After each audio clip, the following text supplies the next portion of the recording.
Andy's Garage. I'm Andy Phillips. Today I'm going to show you how to patch a leaking inner tube. So let's go ahead and get started. This is pretty much all that you'll need to complete this is this tube patch kit. This particular one is made by Slime. I picked it up at Walmart. I think it was just around $2. But this pretty much gives you your rubber cement.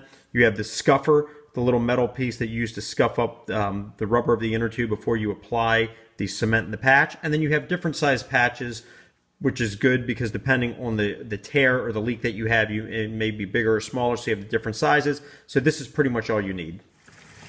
Next thing, you want to go ahead and fill up either a sink or a tub.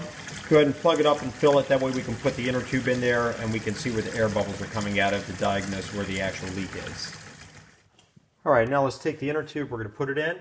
You want to hold it underneath and just press on it a little bit. And you'll see right there the bubbles coming out right here. So we know that that's where the leak is right here on this side here. So let's go ahead and I'll show you that again. See that? So that's our leak right there. So now that we know the area, let's go ahead and pull that off. We'll dry it off so we can scuff it. I went ahead and marked the area where the bubbles were coming out with a little piece of electrical tape so we can go ahead and dry this off real good before we scuff it. But that way we don't lose our spot. So we'll go ahead and do that. Flip it over. Dry that real good.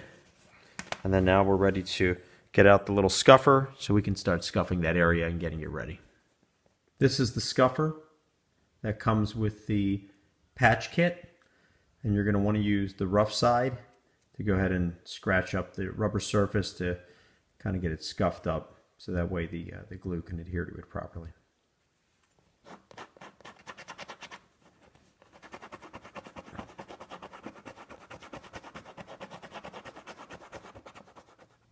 All this is nice and scuffed. You can see that it's been prepped properly. We're going to go ahead and wipe down any debris off of that and then get ready to apply the rubber cement. Next, we're going to take the rubber cement, apply it to the whole area around where the hole was, which is right here. So we're going to apply it all around though, because you want it to cover that entire area.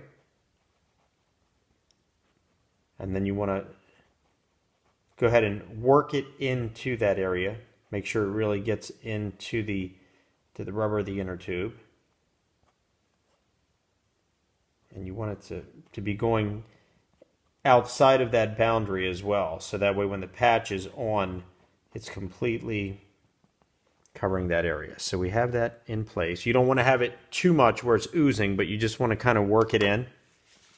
After you work it in, you want to kind of wipe off any excess out here. You don't want it dripping all over the place. So we're going to go ahead and wipe that off and then get ready to apply the patch onto it.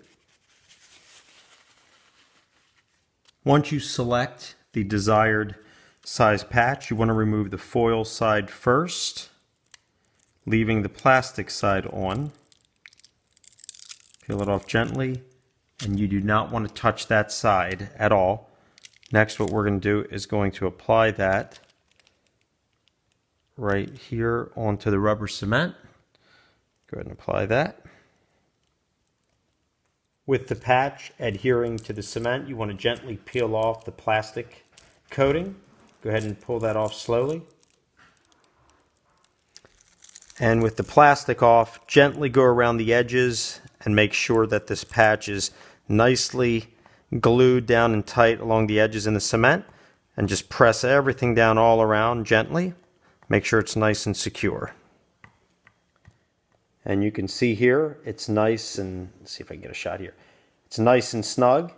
We went around and pressed firmly along the edges, making sure that it was nice and tight, making sure that's all good. So now we're just going to give it some time to dry and we'll fill it up with air, and that should take care of it. It's been approximately 8 hours. I just went ahead and topped it off with air. There are no leaks. You can see here the patch looks good. It's stretched out nicely as the inner tube expanded, and no air coming out. It's holding the air solid and no leaks at all. So that patch held very well. I don't know if you need to let it wait as long as I did, but I just wanted to play it safe. But that pretty much wraps this up, so I can now put this into the tire. This actually came off of a wheelbarrow. We go ahead and put that back in, and this is done. Okay, well this pretty much wraps up this video on how to patch up a leaking inner tube. I hope this video helped you out. Please send me any questions, any comments. I would love to hear from you. As always, I appreciate all of the support out there, so please like this video and subscribe to this channel. I'm constantly posting new content weekly, and we'll see you next time.